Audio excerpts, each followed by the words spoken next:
쿠팡 개인정보 유출 사고로 이용자들이 쿠팡에서 탈퇴하는 탈쿠팡 움직임이 확산하고 있습니다. 그런데 정작 이 피해는 자영업자와 소상공인에게 전가되고 있다고 하는데요. 취재기자 연결해 살펴봅니다. 오동건 기자, 쿠팡에 입점한 소상공인 그리고 쿠팡 이츠를 주로 이용한 자영업자들이 어려움을 겪는다고요?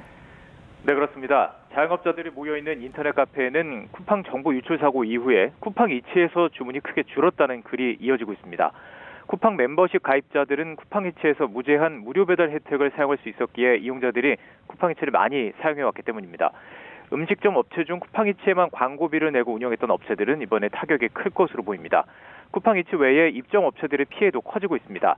쿠팡의 2025 임팩트 리포트에 따르면 쿠팡의 입점 판매자 가운데 중소상공인 비중이 75% 수준입니다.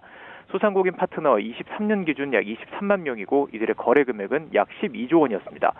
온라인 자영업자 커뮤니티에서는 쿠팡 입점 소상공인들이 온라인 매출의 70%가 쿠팡에서 발생을 했었는데 사태 이후 주문이 30% 줄었다고 호소하는 글이 올라오고 있습니다. 또 매출의 90%가 쿠팡에서 이뤄지고 있다면서 다른 쇼핑몰로 전략을 바꿔야겠다 이런 반응도 전해지고 있습니다. 그런데 쿠팡이 입점 업체를 상대로 고금리 대출도 운영해 왔다고요? 그렇습니다. 쿠팡의 계열사 쿠팡 파이낸셜이 있습니다. 쿠팡 고객과 판매자를 위한 금융상품 및 서비스를 제공하는 회사인데요. 쿠팡 입점 소상공인에게 사업자금 대출을 빌려주고 있는데 이때 최고 연 18.9%의 고금리 상품을 판매하면서 3개월 안에 원금의 10%를 의무적으로 상환해야 한다고 규정한 것으로 확인됐습니다. 이 원금의 10% 상환 의무가 불법은 아닌데 일반적인 방식은 아니기 때문에 지적을 받고 있습니다. 어제 국회 정무위 현안 질의 과정에서도 이 문제가 거론됐습니다. 직접 들어보시죠.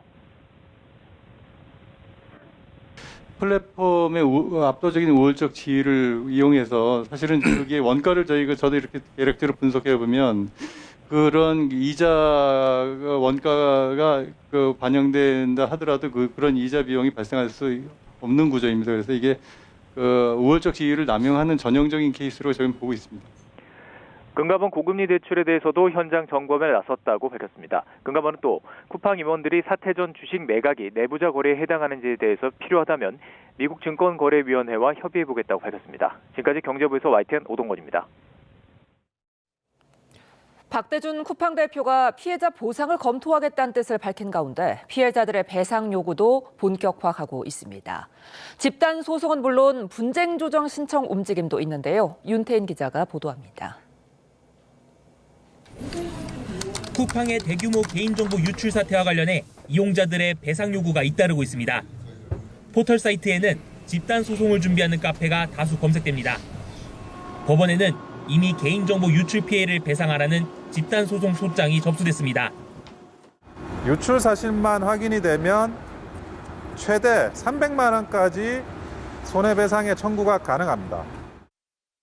하지만 과거 사례를 보면 배상액이 10만 원 수준인 경우가 대부분이고 2011년 싸이월드, 2012년 KT 정보 유출 사태처럼 수년 동안 법정 다툼을 벌였지만 배상을 받지 못한 사례도 있습니다.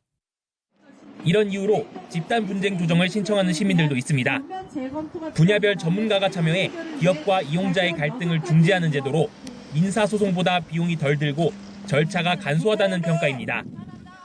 분쟁 조정안이 나오더라도 기업과 이용자 중 한쪽이 거부하면 사건이 종료된다는 한계가 있지만 분쟁 조정에 나선 시민단체는 이 또한 소송에서 피해자에게 유리하게 작용할 수 있다고 말합니다. 대한민국에는 쿠팡이 합리하게 조정안을 거부할 경우 추후 소송의 피해 구제를 위해 노력하지 않은 악의적 태도를 입증하는 명분으로 작용하여 소송의 유리한 고지를 정할 수 있습니다.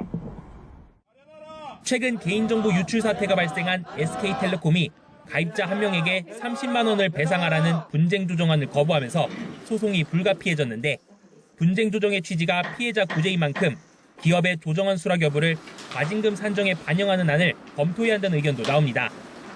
이제 수락했을 때는 페이버를 주고 거절했을 때는 페널티를 주는 제도를 고민해 볼 수 있는 거예요. 피해자들이 직접 소송에 나서기보다 국가가 개인정보 유출 기업에 대한 과징금을 재원으로 기금을 만들어 피해자들을 지원하는 방안도 대안으로 거론됩니다.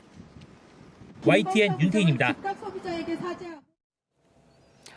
장승환 지마켓 대표가 최근 발생한 무단결제 피해 사례가 해킹 사고가 아니라고 밝혔습니다. 장 대표는 오늘 임직원 매서 도용 의심 피해 사례가 발생했다며 이번 건은 해킹과는 무관한 사고로 외부 침입 흔적은 전혀 없었다고 강조했습니다. 이어 외부에서 불법 수집한 개인정보를 활용해 로그인한 뒤 결제한 수법이라며 고객들이 여러 사이트에서 같은 계정을 쓰는 관행을 악용한 전형적인 도용 범죄로 추정한다고 설명했습니다. 이어 지난달 29일 20시쯤 연관 IP를 즉시 차단했고 추가 피해는 발생하지 않았다고 덧붙였습니다.